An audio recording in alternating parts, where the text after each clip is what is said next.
हाँ, तो हमने पढ़े हैं अभी तक टेंस और correct form of the verb भरना कि किस तरीके से हम टेंस को पढ़ सकते हैं, किन किन नियमों का प्रयोग किया जाता है, सब्जेक्ट वर्ब का क्या योगदान और क्या उनका रोल होता है, क्या भूमिका होती है। इसके बाद में जो एग्ज़ाम्स के अंदर क्वेश्चंस आते हैं उनमें किस प्रकार से correct form of the verb भरी जाती है, कौन कौन से रूल्स होते हैं जिनको विभिन्न टेंसेस में, अलग अलग टेंसेस में प्रयोग करते हुए आप correct form of the verb भरते हैं। और जब correct form of the verb आप सही भरते हैं तो एक सही वाक्य का निर्माण होता है, एक निर्धारित टेंस का प्रारूप तैयार होता है, या यूँ कहें कि एक निर्धारित टेंस के आधार पर वाक्य का सही से निर्माण करते हैं। लेकिन अब हम पढ़ेंगे सीक्वेंस ऑफ टेंस, यानी कि काल अनुक्रम जिसको हिंदी में कहते हैं। इसमें हम जो पढ़ने वाले हैं, जो महत्वपूर्ण बात ये है कि जब हम सेंटेंसेस को बनाते हैं, जब हम वाक्यों को बनाते हैं, तो एक वाक्य के साथ में जब दूसरा वाक्य जब बनाया जाता है तो उस वाक्य में जब एक वाक्य दूसरे वाक्य को फॉलो करता है, जब एक वाक्य के बाद में दूसरा वाक्य आता है तो पहले वाक्य में जो टेंस होता है दूसरे वाक्य में कौन सा टेंस होना चाहिए, इस तरीके से हम इसके बारे में पढ़ेंगे। यानी कि टेंस का अध्ययन करने के बाद में हम पढ़ने वाले हैं कि एक वाक्य में जब अमुक टेंस होता है तो उसके बाद में जो फॉलो करता है दूसरा वाक्य उसमें कौन सा टेंस होना चाहिए और उनमें किस प्रकार से आप सही से वाक्य बना सकेंगे। इसके लिए आपको पढ़ना है सीक्वेंस ऑफ टेंस। इसको हिंदी में कहते हैं काल अनुक्रम। क्या कहते हैं? काल अनुक्रम। काल अनुक्रम यानी कि आपके सामने इस तरीके से दो वाक्य होंगे। उन दोनों वाक्यों में आपको ये जानना है इस टॉपिक के अंतर्गत कि मान लीजिए इस कोमा से पूर्व या यहाँ पे कोई कंजंक्शन है, उससे पूर्व इधर वाले टेंस में, इधर वाले वाक्य में कौन सा टेंस है, तो उसके बाद में जो दूसरा वाक्य आएगा उसमें आप कौन से टेंस का प्रयोग करेंगे, ये इसमें हम पढ़ने वाले हैं। Why needed. अब सवाल ये है कि भाई इसकी आवश्यकता क्यों है, काल अनुक्रम की आवश्यकता क्यों है। इसकी आवश्यकता इसलिए भी है, सामान्यतः हम ये समझ सकते हैं कि दैनिक बोलचाल की ज़िंदगी में अथवा लिखते समय अथवा पढ़ते समय जब हमारे सामने कोई सही वाक्य होता है तो उसके सही भावार्थ को जानना ज़रूरी है। या यूँ कह सकते हैं कि अगर कोई वाक्य आपके सामने लिखा हुआ है और सही वाक्य की पहचान आप कैसे करेंगे, जो वाक्य लिखा हुआ है उसमें उसका अनुक्रम क्या सही है या नहीं है, इसका पता आपको भावार्थ के आधार पर चलता है। किसके आधार पर चलता है? भावार्थ के आधार पे। लेकिन भाव अर्थ के साथ साथ एक महत्वपूर्ण बात है कि जो वाक्य आपके सामने लिखा हुआ है उसमें कौन से टेंस का प्रयोग किया जाना उचित होगा। तो इसकी जो आवश्यकता होती है सीक्वेंस ऑफ टेंस की, जो इसलिए होती है टू डिटरमाइन, सुनिश्चित करने के लिए या निश्चित करने के लिए द ऑर्डर ऑफ इवेंट्स, घटनाओं का क्या होता है इसमें, घटनाओं का सही तरीके से या सही निर्धारण किया जाता है। घटनाओं का सही निर्धारण करने के लिए कि कौन सी घटना किस प्रकार से काम करेगी या किस घटना में कौन से टेंस का प्रयोग किया जाएगा, उन घटनाओं को सुनिश्चित करने के लिए हम सीक्वेंस ऑफ टेंस का प्रयोग करेंगे। इन ए सेंटेंस, एक वाक्य में, यानी कि कोई घटना घटित होती है तो उस वाक्य को लिखते समय उसमें कौन से वाला टेंस प्रयुक्त होगा। जैसे मैं कहूँ कि गांधी जी ने कहा कि अहिंसा बहुत अच्छी चीज़ है, अहिंसा, और ऐसा भी कह सकते हैं गांधी जी ने कहा कि हिंसा मत करो, है ना। तो इस तरीके से जो वाक्य मैंने बोला है इसके दो पार्ट हैं। गांधी जी सेड, गांधी जी ने कहा दैट कि violence is a bad thing, कि हिंसा बुरी चीज़ है या हिंसा मत करो, डोंट डू वायलेंस। तो यहाँ पर to determine the order of events in a sentence, किसी एक वाक्य के अंदर विभिन्न घटनाओं को सुनिश्चित करने के लिए जिस टेंस का प्रयोग किया जाना है वह टेंस उसका सही भावार्थ देता है। अर्थात किसी वाक्य में सही से अर्थ प्राप्त करने के लिए सही टेंस का प्रयोग करना जरूरी है, यही काल अनुक्रम कहलाता है। और उस वाक्य में मल्टीपल टेंसेस में भी, जो कोई वाक्य आपके सामने लिखा गया है उसमें मल्टीपल टेंसेस हो सकते हैं, कई टेंस हो सकते हैं जो उसमें प्रयुक्त किए जाएंगे। ठीक है,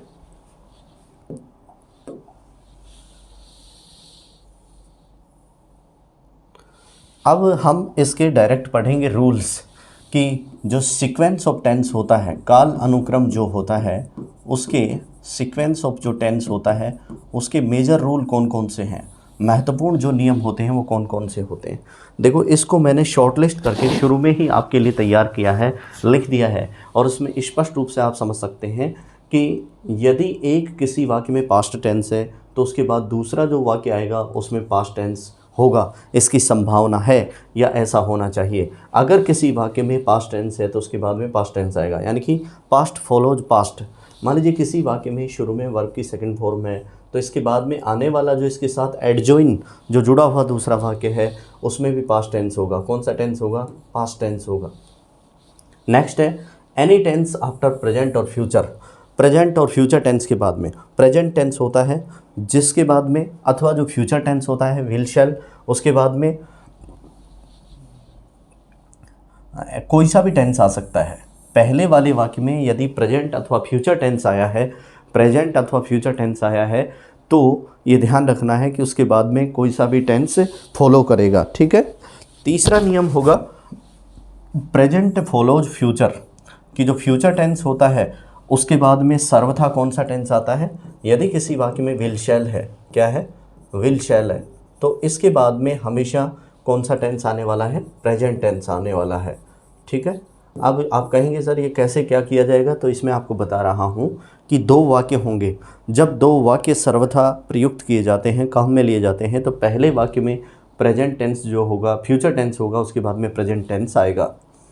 नेक्स्ट रूल हमारा होगा use to past tense, use to past tense in subordinate clauses, है ना। यहाँ पे देखिए use past tense in subordinate clause, जो आश्रित उपवाक्य होते हैं, सबऑर्डिनेट क्लॉज यानी कि आश्रित उपवाक्य, एक ऐसा उपवाक्य क्लॉज जो अपने प्रधान वाक्य के ऊपर निर्भर करता है, उसे आश्रित उपवाक्य कहते हैं। कौन सा उपवाक्य कहते हैं? आश्रित उपवाक्य।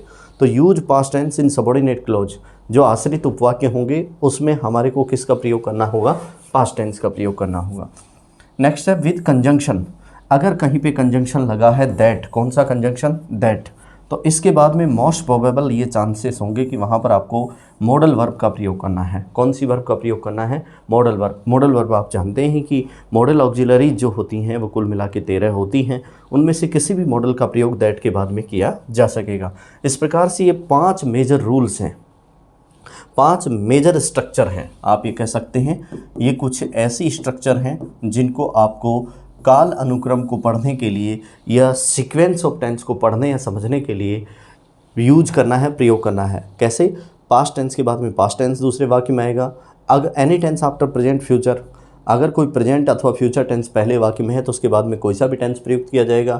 प्रेजेंट फॉलोज फ्यूचर, जहाँ फ्यूचर टेंस शुरू के वाक्य में आया है उसके बाद में प्रेजेंट टेंस आएगा। Use past tense in subordinate clauses, जहाँ पे आश्रित उपवाक्य होते हैं, उन आश्रित उपवाक्यों में आप कौन सा टेंस प्रयोग करेंगे? पास्ट टेंस का प्रयोग करेंगे। वर्ब की सेकंड फॉर्म वाज वर, ठीक है, हैड। विद कंजंक्शन दैट, और यदि कोई वाक्य कंजंक्शन दैट से, संयोजक दैट से दो वाक्य जब जुड़े हुए हैं तो वहाँ पर मॉडल वर्ब का प्रयोग can, could, may, might, shall, should वगैरह इन सब का प्रयोग किया जाना उचित होगा। तो चलते हैं इसके जो प्रोमिनेंट रूल्स हैं उसके बारे में हम पढ़ते हैं। पहला हमारा नियम है इसमें, रूल नंबर फर्स्ट, वह है कि प्रिंसिपल क्लॉज, जिसको मुख्य उपवाक्य कहते हैं, जब वो पास्ट टेंस में हो, जब प्रिंसिपल क्लॉज पास्ट टेंस में हो। पास्ट टेंस का मतलब या तो वर्ब की सेकंड फॉर्म, या उस वाक्य में डिड आया हो, या वहाँ पे हैड आया हो, अथवा वहाँ पर वाजवर हो, ये हो गया आपका पास्ट टेंस। अगर ये वाली इनमें से कोई सी भी एक वर्ब का प्रयोग किसी सेंटेंस में हुआ है और वो सेंटेंस कौन सा है? प्रिंसिपल क्लॉज है, मुख्य उपवाक्य है, तो वहाँ पर हम सबऑर्डिनेट क्लॉज जो इसके साथ आएगा, जो इसका आश्रित उपवाक्य होगा, उसमें हम पास्ट टेंस का प्रयोग करेंगे। यानी कि यदि प्रिंसिपल क्लॉज पास्ट टेंस में है तो सबऑर्डिनेट जो क्लॉज होगा उसमें भी हम पास्ट टेंस का प्रयोग करेंगे। अब सवाल ये कि प्रिंसिपल क्लॉज और सबऑर्डिनेट क्लॉज क्या होते हैं, भाई इसको भी समझना ज़रूरी है।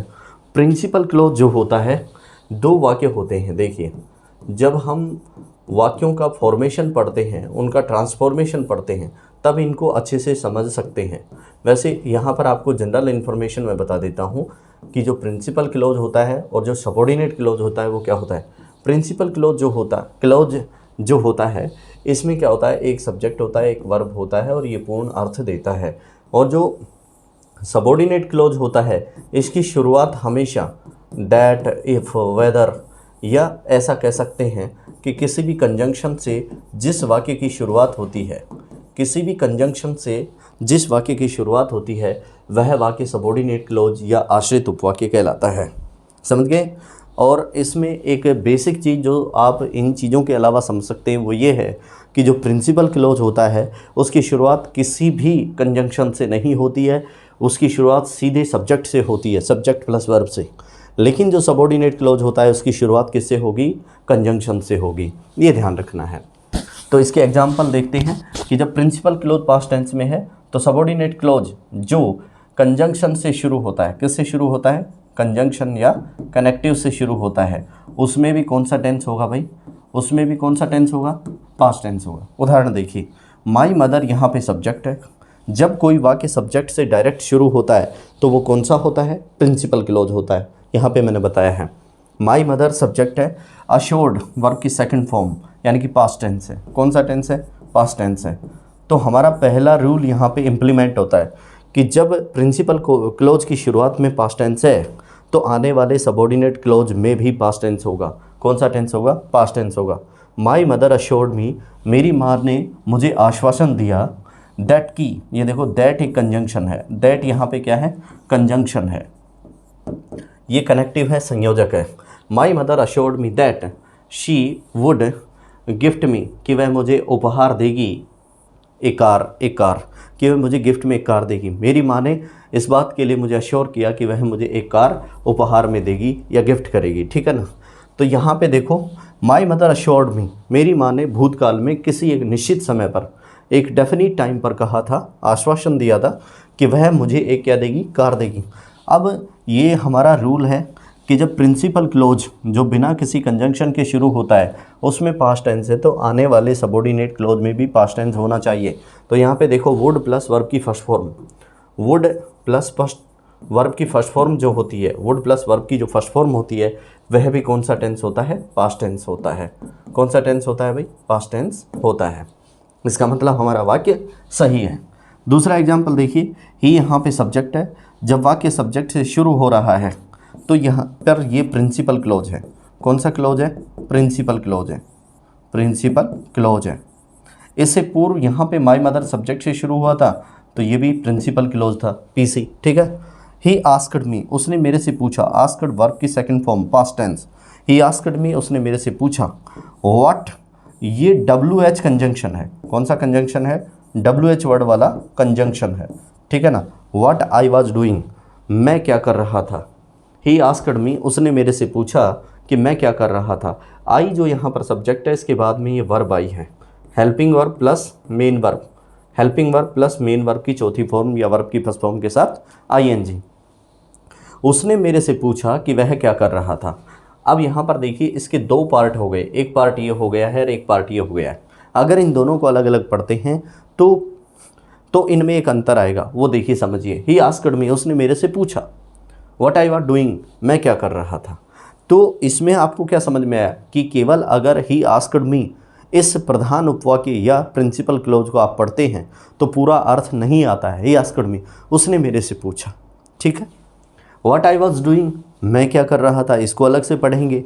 तो इन दोनों ही वाक्यों में ये समझ में आता है कि प्रिंसिपल क्लोज जो होता है वह जो बिना किसी कंजंक्शन के शुरू होता है वह अपना पूरा अर्थ सबॉर्डिनेट क्लोज के माध्यम से करता है। ये सबॉर्डिनेट क्लोज है SC। ठीक है ना? और जो सबॉर्डिनेट क्लोज होता है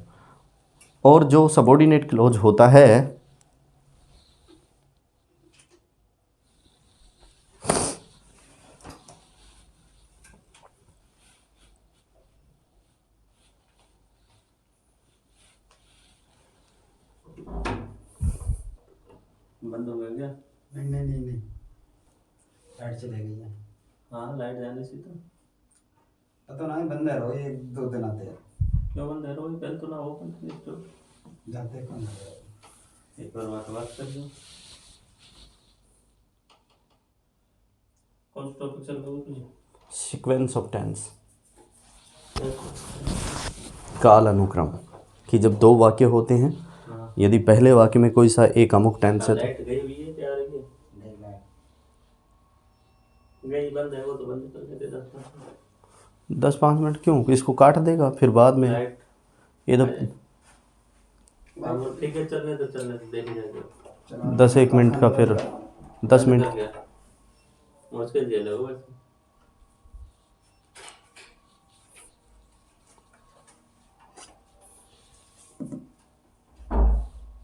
ये गूगल ड्राइव पे बैठ रहा हूँ संकट बढ़िया यही सही है। वो चल जाता है पेन डायरेक्टली हाँ पेन चल जाता है हाँ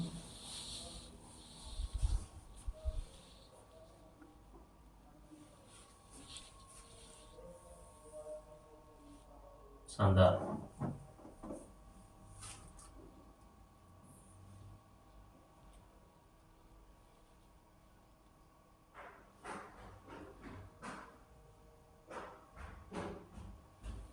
हाँ, शानदार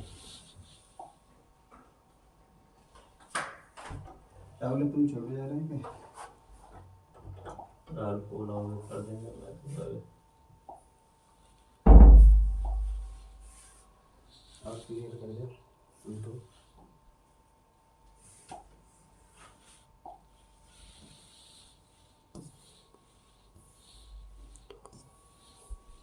नीचे नीचे यहीं होंगे तो ऊपर फाइल आएगी। सही है ना। तो हम पढ़ रहे थे कि पहला रूल हमारा जो काल अनुक्रम का सीक्वेंस ऑफ टेंस का है वह यह है कि यदि प्रधान उपवाक्य जिसको हम प्रिंसिपल क्लोज कहते हैं, इसके बारे में मैंने आपको सही से डेफिनेशन बताई है कि प्रिंसिपल क्लोज जो होता है जिसको प्रधान उपवाक्य कहते हैं उसकी शुरुआत बिना किसी कंजंक्शन के होती है, विदाउट कंजंक्शन इसकी शुरुआत होती है। और दूसरा जो सबऑर्डिनेट क्लोज होता है, कौन सा होता है, सबऑर्डिनेट क्लोज होता है, उसकी शुरुआत हमेशा किससे होती है, कंजंक्शन से होती है। और इसकी शुरुआत किससे होती है, डायरेक्ट सब्जेक्ट से होती है। तो उन वाक्यों में आप यदि प्रिंसिपल क्लोज में पास्ट टेंस को पाते हैं तो आने वाले सबऑर्डिनेट क्लोज में भी, यहाँ से सबऑर्डिनेट क्लोज है, ये कंजंक्शन है, यहाँ से सबऑर्डिनेट क्लोज है, ये वाला प्रधान उपवाक्य है जिसको हम प्रिंसिपल क्लोज कहते हैं, ये वाला प्रधान उपवाक्य है जिसको हम प्रिंसिपल क्लोज कहते हैं, और कंजंक्शन से जो शुरू होता है उसको हम सबऑर्डिनेट क्लोज कहते हैं। तो हमारा पहला नियम क्लियर हो चुका है कि यदि पहले वाले वाक्य में प्रिंसिपल क्लोज वो पास्ट टेंस हो तो आने वाले सबऑर्डिनेट क्लोज में भी कौन सा टेंस होगा, पास्ट टेंस होगा। ठीक है।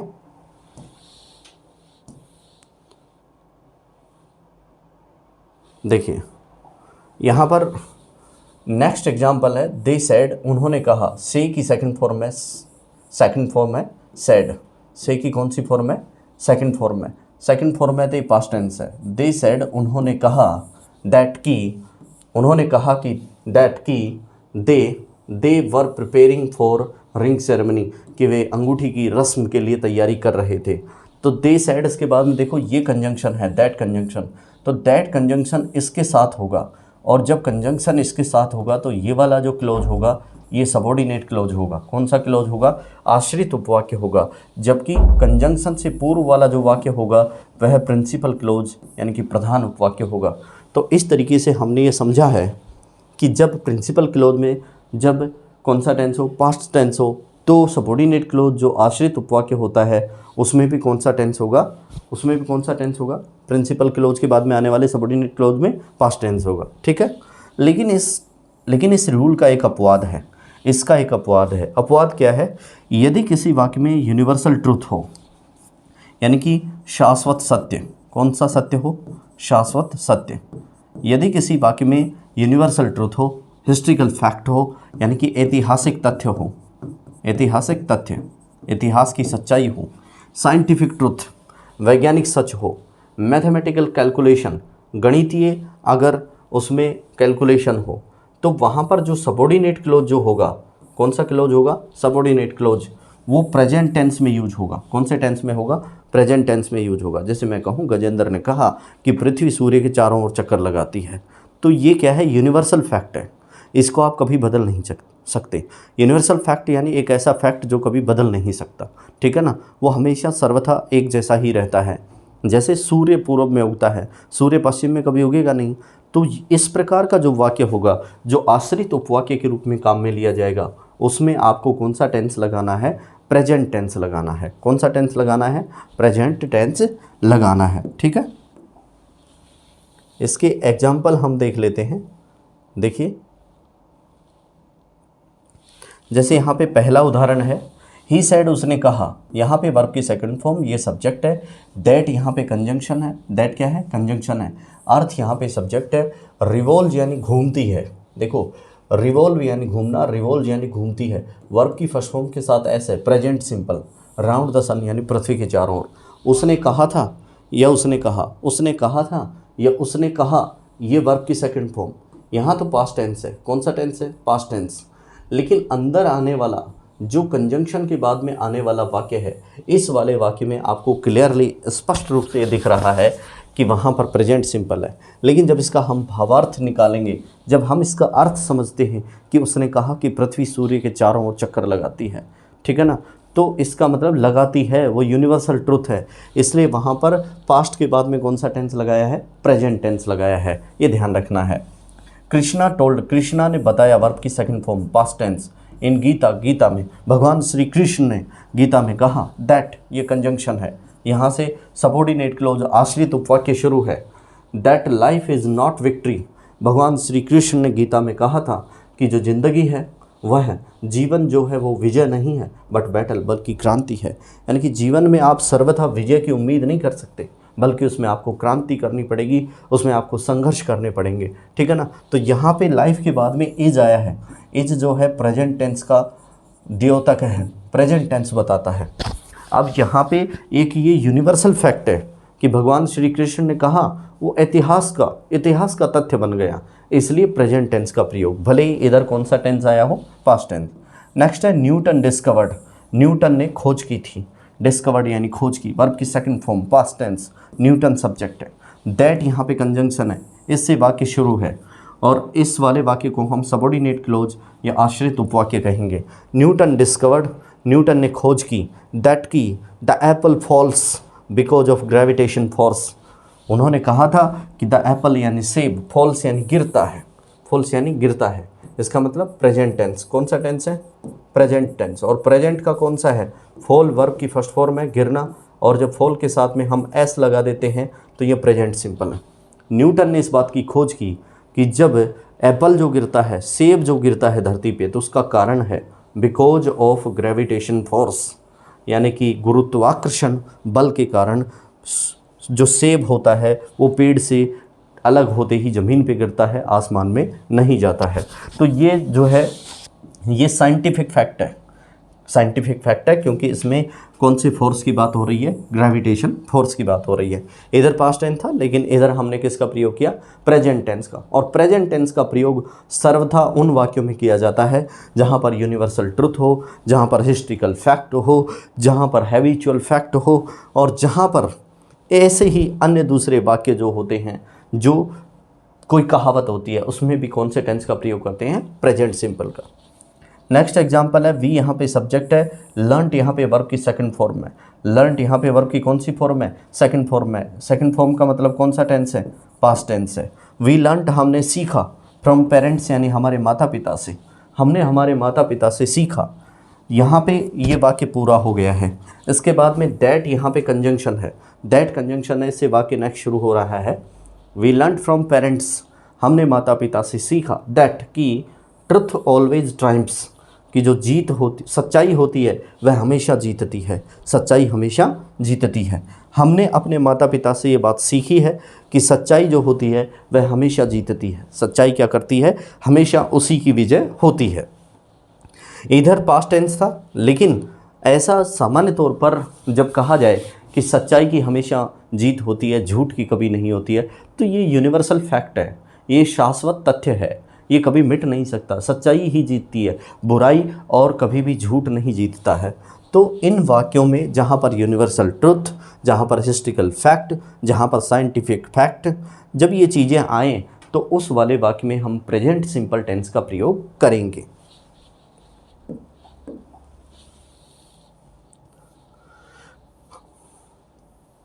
नेक्स्ट रूल है भाई हमारा, आश्रित उपवाक्य यानी कि सबऑर्डिनेट जो क्लोज होता है, अगर वो देन से शुरू हो, किससे शुरू हो? देन से, तो कोई भी टेंस उसमें आ सकता है। अगर देन से सबऑर्डिनेट क्लोज यानी कि आश्रित उपवाक्य की शुरुआत हो, कौन से उपवाक्य की शुरुआत हो? आश्रित उपवाक्य की। तो देन से शुरू होने वाले वाक्य में आप कोई सा भी टेंस प्रयोग कर सकेंगे। जैसे ही लव्ड यू, उसने, आप ही लव्ड हर, वह उससे प्रेम करता था। ये वर्ब की सेकंड फॉर्म है। वर्ब की फर्स्ट फॉर्म के बाद में वर्ब की सेकंड फॉर्म जब फॉलो करती है तो ये प्रेजेंट सिंपल होता है, ये पास्ट सिंपल होता है। लेकिन यहाँ पर जिस वाक्य की शुरुआत हो रही है मुख्य उपवाक्य की, ही लव्ड हर, वह उससे प्यार करता था, मोर देन, ये मोर देन देखो यहाँ पे देन आ गया है। क्या आ गया है? देन आ गया है। और नियमानुसार जब दो वाक्यों के बीच में देन हो तो इसके बाद में आने वाले सेंटेंस में आप कोई सा भी टेंस का प्रयोग करेंगे। ही लव्ड हर, वह उससे प्यार करता था, more than he loved you, जितना कि तुमने उसे किया। ठीक है ना, more than he loved you, more than he loved you, उसने तुम्हारे से प्यार किया। जितना वो तुमसे प्यार करता था उससे ज़्यादा वह उस लड़की से प्यार करता था।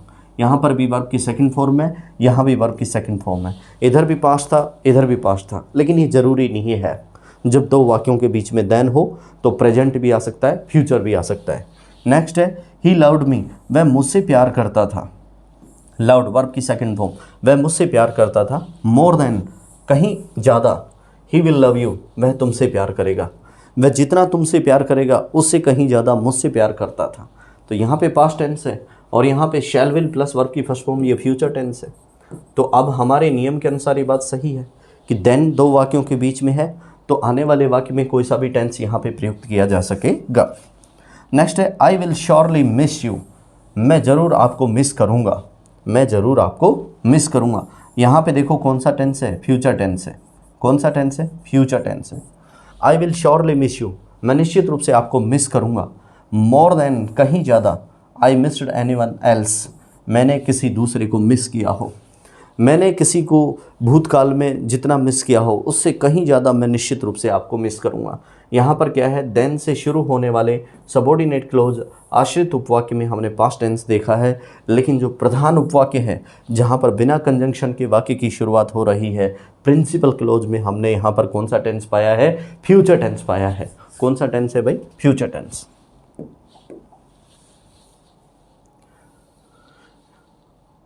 नेक्स्ट हमारा रूल है भाई, any tense after present future. देखिए कोई सा भी टेंस आएगा आफ्टर यानी के बाद में, और प्रेजेंट और फ्यूचर, जब पहला वाक्य प्रेजेंट टेंस में हो, वर्तमान काल में हो, फ्यूचर टेंस भविष्य काल में हो। जब पहले वाक्य में चाहे तो वर्तमान काल हो चाहे फ्यूचर यानी कि भविष्य काल हो, तो उसके बाद में जो आने वाला वाक्य है उसमें कोई सा भी टेंस प्रयुक्त किया जा सकता है। ये रूल हैं, 5, 6, 7 रूल हैं जिनको आपको याद करना है। एग्जाम्पल देखिए इसकी, राम विल से, राम कहेगा, विल से यहाँ पे कौन सा टेंस है? फ्यूचर टेंस है। राम विल से, राम कहेगा, दैट कंजंक्शन से सबऑर्डिनेट क्लोज शुरू है, that Sita is a beautiful girl. ये इज यहाँ पे प्रेजेंट टेंस को बताता है, ठीक है ना, प्रेजेंट कंटिन्यूअस की लिंकिंग वर्ब है। राम आपसे कहेगा कि सीता सुंदर लड़की है, तो बिल्कुल वाक्य का भावार्थ आपसे ये नहीं कह रहा है कि आप गलत बोल रहे हैं। मैं कहूँ जैसे गजेंद्र कहेगा कि आप एक इंटेलिजेंट आदमी हैं, तो कह देगा गजेंद्र, इसमें क्या बुराई है? ये गलत नहीं है, भावार्थ के अनुसार वाक्य सही है। नेक्स्ट है ही सेज, वह कहता है, यहाँ पे प्रेजेंट टेंस है, यहाँ फ्यूचर टेंस था, और यहाँ पे कौन सा टेंस है? प्रेजेंट टेंस है। ही सेज, वह कहता है, दैट, यहाँ से ये दूसरा वाक्य जो यहाँ पे आश्रित उपवाक्य है वो शुरू हो रहा है। ही सेज, वह कहता है, दैट ही सा कृष्णा, कि उसने भगवान श्री कृष्ण को देखा। ये वर्ब की सेकंड फॉर्म पास्ट टेंस है। कौन सा टेंस है? Past tense. लेकिन जो मुख्य रूल है हमारा, मेन जो नियम है वो ये है कि यदि वाक्य की शुरुआत प्रेजेंट या फ्यूचर में हो, फ्यूचर या प्रेजेंट में हो, तो बाद में कोई सा टेंस आएगा, यहाँ प्रेजेंट आ गया, यहाँ पास्ट आ गया। लेकिन इसमें जो मुख्य चीज़ समझने की चीज़ है, जो सबसे महत्वपूर्ण चीज़ है, वह है कि वाक्य का जो अर्थ है, जो भाव अर्थ है, भावार्थ जो है, ट्रांसलेशन है, वो सही होना चाहिए। ही सेज, वह कहता है, दैट ही सा कृष्णा, वह कहता है कि उसने भगवान श्री कृष्ण को देखा था। ठीक है। नेक्स्ट, दे आर फीलिंग, वे महसूस कर रहे हैं। दे आर फीलिंग, ये प्रेजेंट कंटिन्यूस टेंस है। कौन सा टेंस है? Present continuous. They are feeling, वे महसूस कर रहे हैं, that it was not their fault, कि यह तो उनकी गलती नहीं थी। यहाँ पे वाज है जो पास्ट कंटिन्यूस की हेल्पिंग वर्ब है। कौन से? टेंस की हेल्पिंग वर्ब है पास्ट कंटिन्यूस की, तो इधर प्रेजेंट टेंस था, यहाँ कौन सा टेंस आ गया, पास्ट टेंस। उन्हें महसूस हो रहा है कि ये तो उनकी गलती नहीं थी, फिर भी उन पर क्या किया जा रहा है, दोषारोपण किया जा रहा है।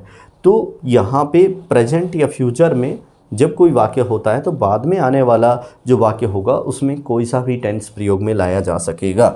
Mom is saying that, mom यानी माता, इज सेइंग यानी कह रही है, यहाँ पे प्रेजेंट कंटिन्यूस टेंस है, दैट ही विल कम इन 2023। माँ कह रही है कि वह 2023 में आएगा, विल कम, ये यहाँ पे कौन सा टेंस है, फ्यूचर सिंपल है। कौन सा टेंस है, फ्यूचर सिंपल है।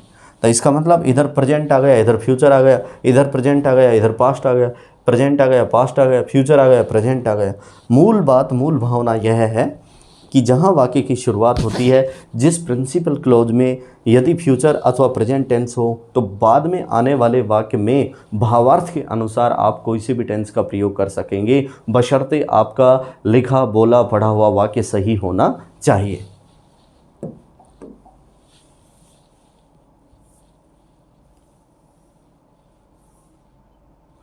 नेक्स्ट हमारा रूल है कि प्रेजेंट फॉलोज फ्यूचर।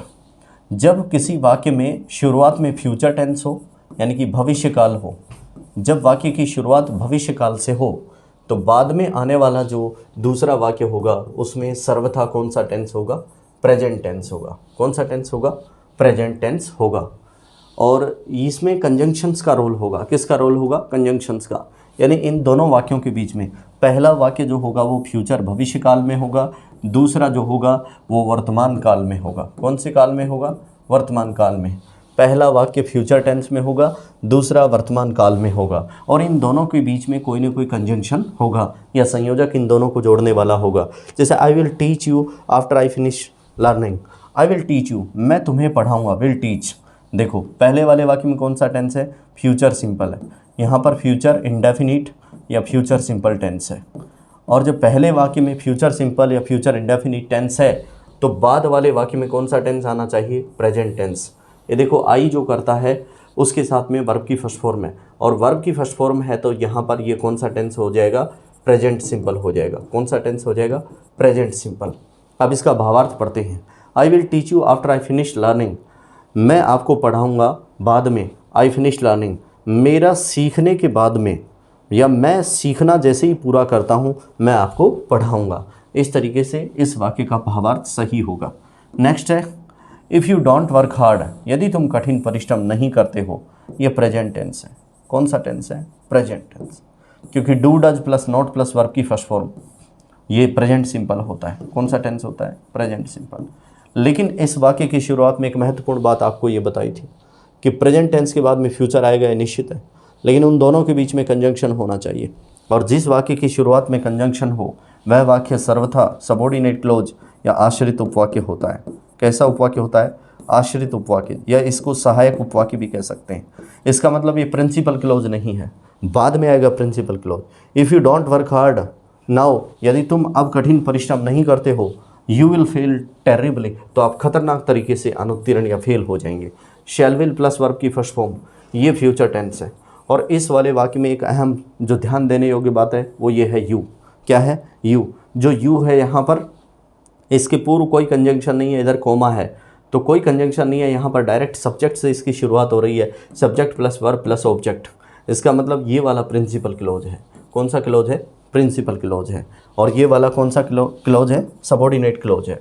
तो इस तरीके से इसमें वर्ब का प्रयोग करेंगे। नेक्स्ट है आई शैल नॉट हेल्प हर, मैं उसकी सहायता नहीं करूँगा या नहीं करूँगी। Shall will plus not plus verb की first form, shall plus verb की फर्स्ट फॉर्म फ्यूचर सिंपल। कौन सा टेंस है, फ्यूचर सिंपल। नियमानुसार फ्यूचर के बाद में क्या आना चाहिए, प्रेजेंट आना चाहिए, और बीच में क्या होगा, कोई ना कोई कंजंक्शन होगा। आई शैल नॉट हेल्प हर, मैं उसकी सहायता नहीं करूँगा, मैं उसकी सहायता नहीं करूँगा। अनलेस ही आस्क मी, जब तक वह मेरे से नहीं कहता है। इसका मतलब होता है जब तक, जब तक। ही आस्क मी, जब तक वो मेरे से पूछता है ना, जब तक वो मेरे से नहीं कहता है तब तक मैं उसकी सहायता नहीं करूँगा। अनलेस जब तक कि ही यहाँ पे सब्जेक्ट है, आस्क वर्ब की फर्स्ट फॉर्म उसके साथ में एस जुड़ा हुआ है, यह प्रेजेंट सिंपल है। कौन सा सिंपल है, प्रेजेंट सिंपल है। I shall not help her unless he asks me, जब तक कि वह मेरे से नहीं कहता है मैं उसकी कोई मदद नहीं करूँगा। नेक्स्ट है she will not go before he comes. She और विल यहाँ पे फ्यूचर सिंपल टेंस की हेल्पिंग वर्ब है शैल विल, और गो वर्ब की फर्स्ट फॉर्म है। तो यहाँ पे फ्यूचर सिंपल है, बिफोर यहाँ पे कंजंक्शन है, इसलिए ये वाक्य ऐसे होगा, यहाँ से दूसरा वाक्य शुरू हो रहा है। इधर फ्यूचर टेंस है तो इधर कौन सा टेंस आएगा? Present. She will not go, वह नहीं जाएगी, बिफोर ही कम्स, जब उसके आने से पहले, बिफोर ही कम्स इससे पहले कि वो आता है, यानी कि उसके आने के पहले या जब तक वो आता है वो नहीं जाएगी। तो ही कम्स वह आता है, इसको पढ़िए, वह आता है, ताहती है प्रेजेंट सिंपल, कम वर्ब की फर्स्ट फॉर्म, ही यहाँ पे थर्ड पर्सन सिंगुलर है, इसलिए इसके साथ में क्या लगाना होगा? एस लगाना होगा।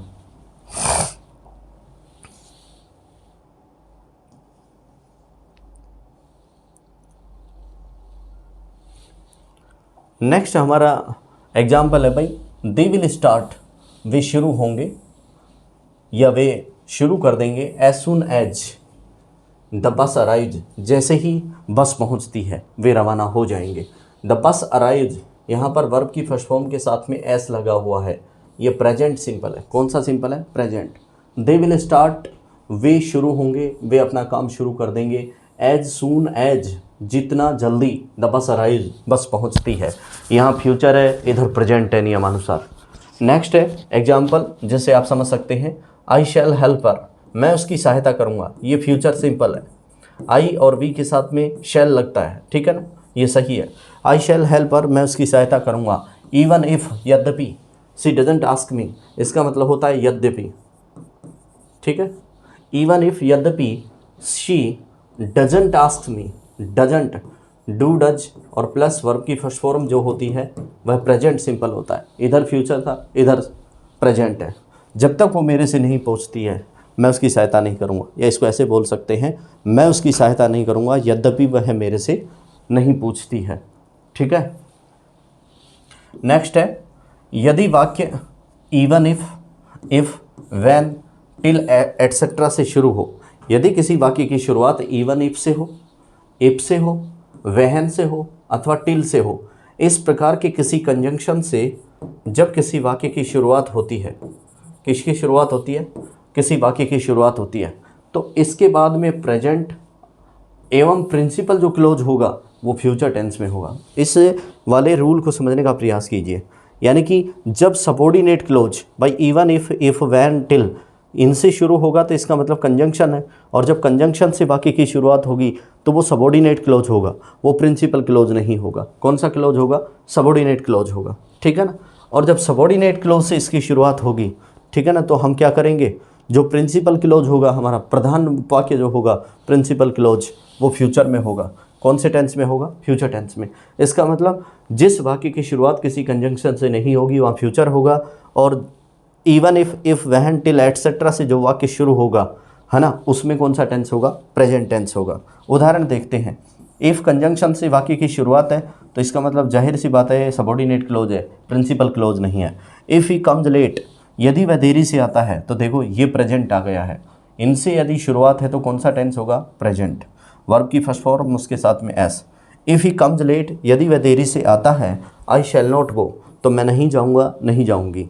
यदि वह देरी से आता है तो मैं नहीं जाऊँगा, यहाँ पे आ गया फ्यूचर टेंस। कौन सा टेंस आ गया है? Future tense. और इस वाक्य की जो शुरुआत है, इस वाले जो वाक्य की शुरुआत है वो सीधे subject plus verb plus object से हो रही है, इस वाले पैटर्न पे सब्जेक्ट से हो रही है, तो प्रिंसिपल क्लोज हो गया।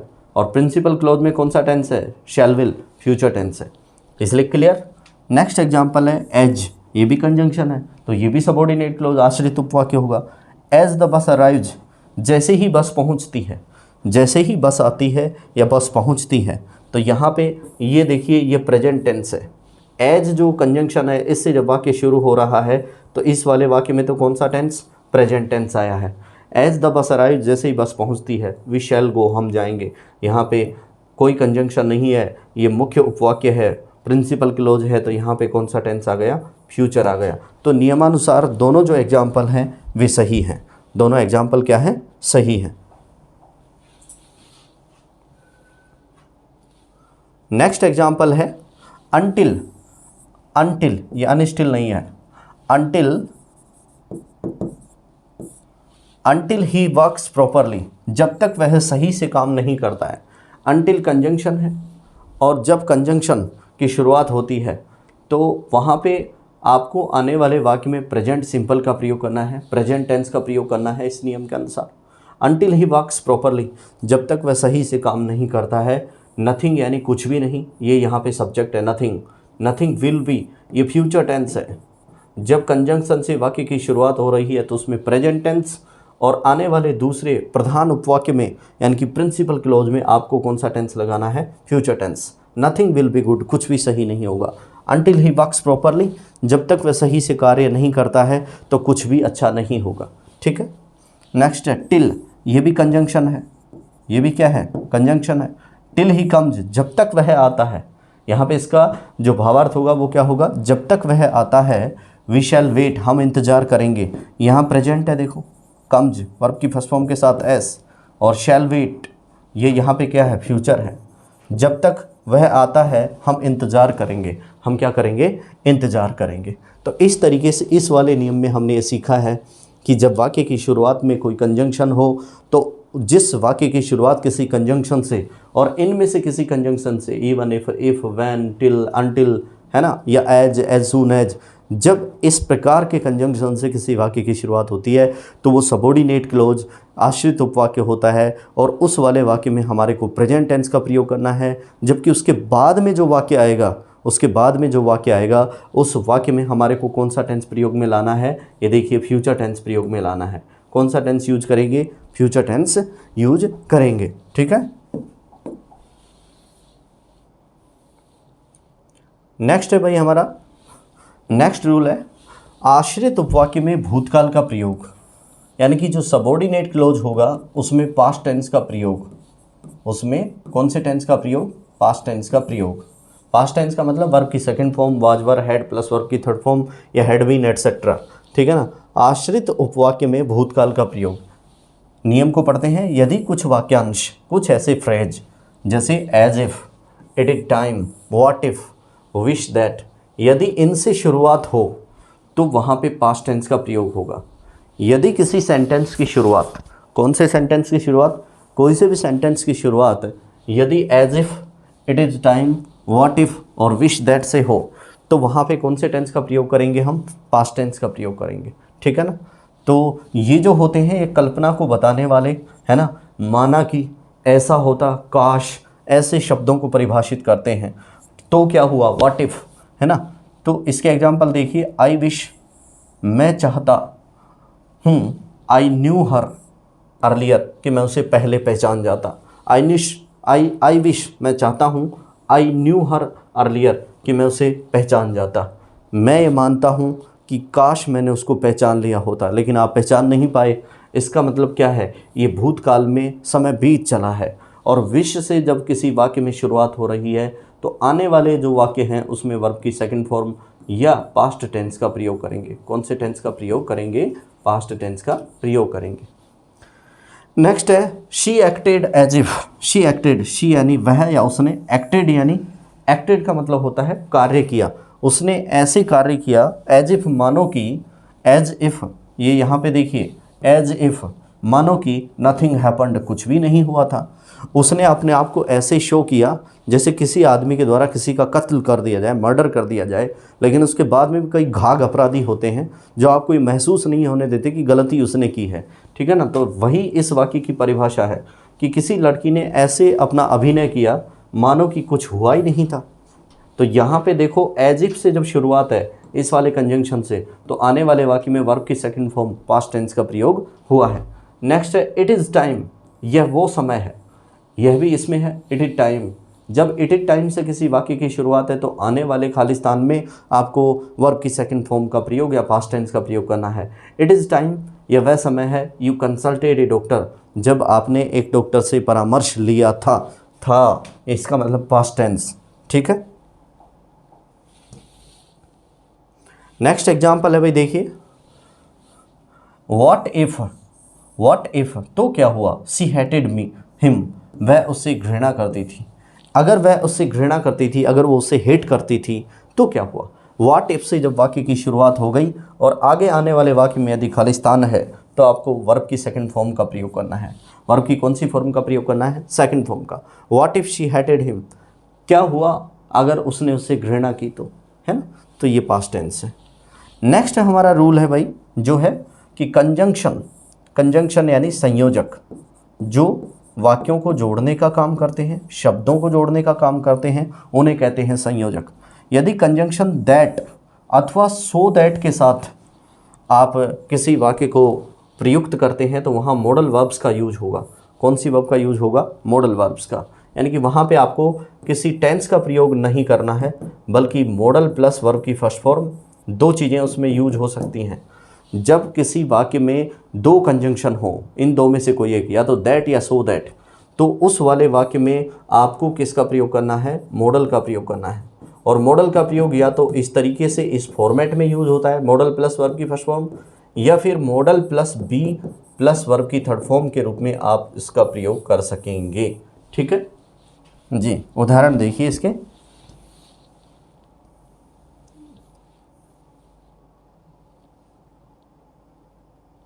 इसके उदाहरण देखते हैं भाई।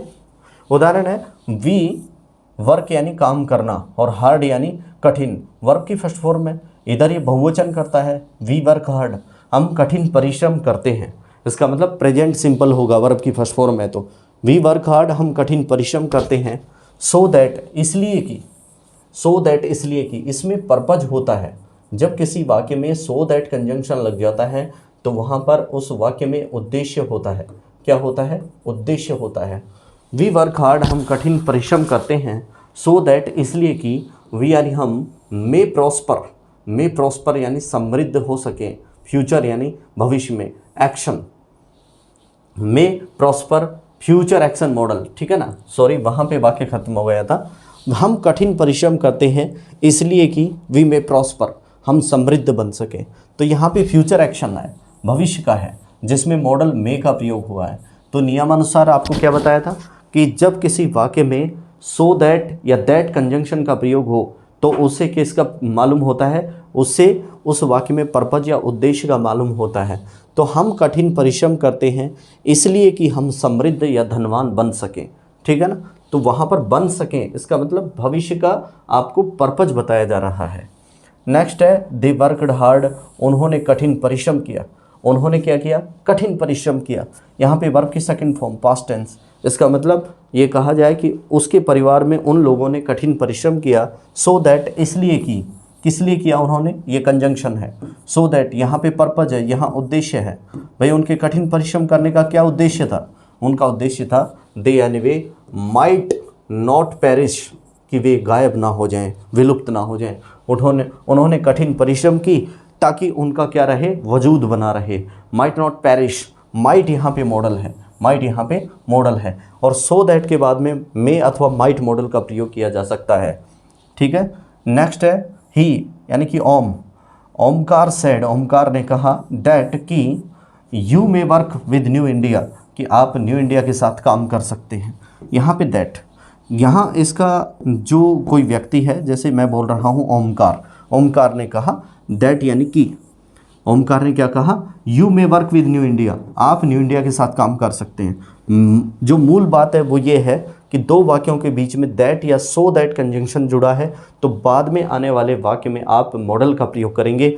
और मॉडल की जो फॉर्मेट थी वो मैंने आपको बताई थी, या तो मॉडल प्लस वर्ब की फर्स्ट फॉर्म के रूप में प्रयोग होता है या modal plus be plus verb की थर्ड फॉर्म के रूप में इसका प्रयोग होता है। यहाँ पे देखो मे मॉडल है, वर्क वर्ब की फर्स्ट फॉर्म है, यहाँ पे माइट मॉडल है, पेरिस वर्ब की फर्स्ट फॉर्म है, यहाँ पे मे मॉडल है, प्रॉस्पर वर्ब की फर्स्ट फॉर्म है। तो इस प्रकार से हमें इस वाले नियम में पता चला है कि जब दो वाक्यों के बीच में दैट या सो दैट कंजंक्शन होते हैं तो उससे हमारे को भविष्य में उद्देश्य के स्पष्ट होने का मालूम होता है और वहाँ पे मॉडल का प्रयोग करते हैं। किसका प्रयोग करते हैं? मॉडल का प्रयोग करते हैं। तो इस प्रकार से प्रिय विद्यार्थियों, हमने सीखा है इस वाले वीडियो लेक्चर में कि किस प्रकार से हम सीक्वेंस ऑफ टेंस यानी कि काल अनुक्रम का प्रयोग कर सकते हैं कि कोई एक वाक्य में कोई सा टेंस है तो दूसरे वाले में कौन सा टेंस आएगा, कौन कौन से ऐसे रूल हैं, शर्तें हैं जो आपको हमने यहाँ पर स्पष्ट रूप से विद उदाहरण आपको बताई हैं। Thank you.